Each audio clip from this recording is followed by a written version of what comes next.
I got so much motherfucking design on right now. Break it down, bring it back, make it clap. I got 3 old thoughts, new block, where that thing. Bitches on my line, and you know they come strapped. Hold up. Baiklah, di sini saya ingin menyampaikan materi tentang bagaimana manusia bertuhan.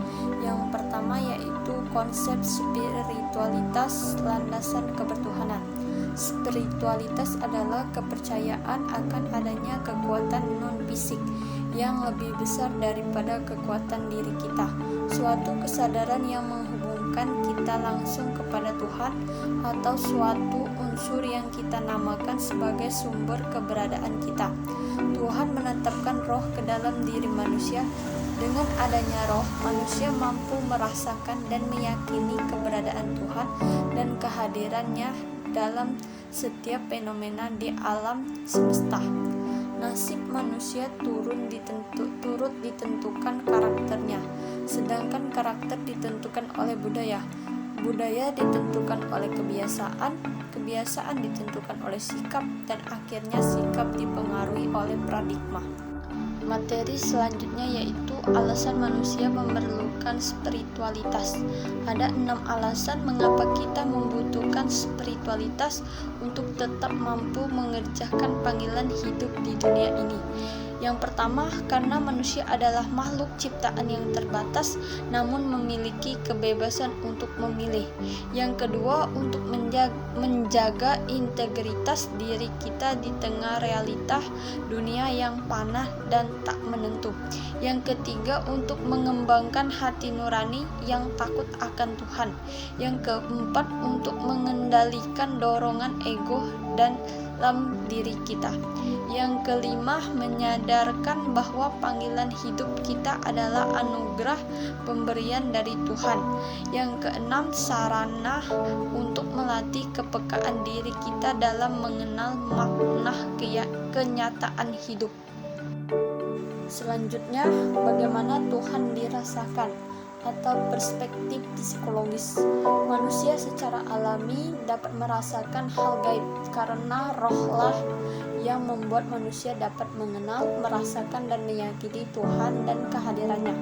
Melalui kajian neuroscience, bahkan bertuhan dapat dicari dalam bagian otak yang terkait dengan kecerdasan spiritual, seperti osilasi 40 Hz dan alam bawah sadar.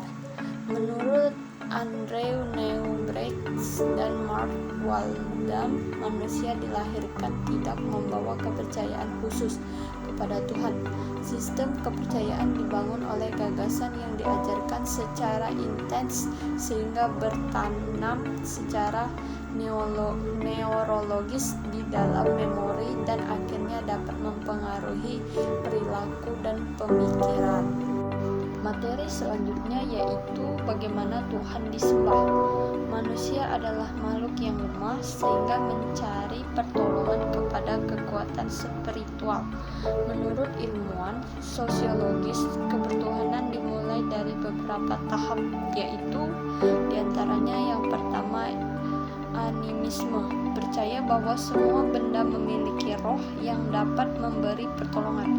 Yang kedua, politisme, menyembah Tuhan sesuai dengan keyakinan mereka.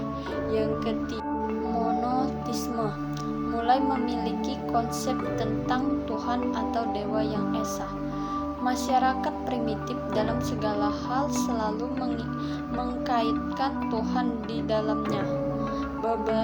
Berbeda dengan masyarakat modern, mereka menjelaskan segala fenomena dengan rasionalisme dan perkembangan iptek. Selanjutnya yaitu bagaimana Tuhan dirasionalkan, perspektif filosofis. Tuhan adalah pencipta yang menjadikan sebab pertama segala sesuatu yang dapat dilihat. Allah adalah wujud yang ada dengan sendirinya dan tidak membutuhkan apapun untuk mengaktualkannya. Menurut Ibn Rushd ayah, argumen ini didasarkan oleh pengamat terhadap alam yang mengikuti ayat-ayat Al-Quran, yaitu membuktikan Tuhan dengan 2 penjelasan. Yang pertama, fasilitas. dibuat untuk kepentingan manusia dan menjadikan bukti akan adanya rahmat Tuhan. Yang kedua, keserasian alam timbul dengan tujuan tertentu dan bukan karena kebutuhan. Selanjutnya yaitu konsep Tuhan perspektif teologis. Kesadaran tentang Tuhan, baik buruk, cara beragama hanya bisa diterima kalau berasal dari Tuhan sendiri. Tuhan memperkenalkan dirinya, konsep baik buruk dan cara beragama kepada manusia melalui berbagai pertanyaan. Melalui wahyu yang diberikan Tuhan, manusia dapat mengenal Tuhan seperti bagaimana cara beribadah dan cara memuji serta menggunakan Tuhan. Dapat disimpulkan bahwa cara beragama dalam perspektif teologis yaitu tanpa inisiatif Tuhan. Tanpa melalui wahyunya, manusia tidak mampu menjadi makhluk yang bertuhan dan beribadah kepada. Materi selanjutnya yaitu 2 cara beriman kepada Allah. Yang pertama, ijmali. Cara beriman kepada Allah Subhanahu wa Ta'ala yang bersifat ijmali maksudnya adalah kita mempercayai Allah Subhanahu wa Ta'ala secara umum atau secara garis besar. Yang kedua, bersifat tafsil. Maksudnya adalah mempercayai Allah Subhanahu wa Ta'ala secara rinci. Kita wajib percaya sepenuh hati bahwa Allah Subhanahu wa Ta'ala memiliki sifat-sifat yang berbeda dengan sifat-sifat makhluknya. Selanjutnya, cara manusia meyakini dan mengimani Tuhan. Orang yang beriman kepada Tuhan atau memiliki karakter bertuhan adalah seseorang yang meyakini Tuhan sebagai sumber kebenaran dan kebajikan tertinggi, mengidentikan diri dengan cara banyak meniru akhlak Tuhan dalam bersikap dan berperilaku, dan memiliki komitmen kepada nilai-nilai tersebut. Terakhir yaitu kesimpulan. Manusia memiliki kecenderungan alami untuk mencari makna dan hubungan dengan yang ilahi atau sesuatu yang lebih besar dari mereka sendiri. Proses ini yang dikenal sebagai bertuhan terjadi melalui berbagai agama, kepercayaan dan praktik spiritual. Faktor-faktor seperti budaya, lingkungan dan pengalaman pribadi mempengaruhi bagaimana individu memandang dan mempraktikkan spiritualitas mereka. Penting bagi setiap individu untuk menjalani perjalanan spiritualnya sesuai dengan nilai dan keyakinan pribadinya, sambil tetap menghormati kepercayaan dan keyakinan orang lain.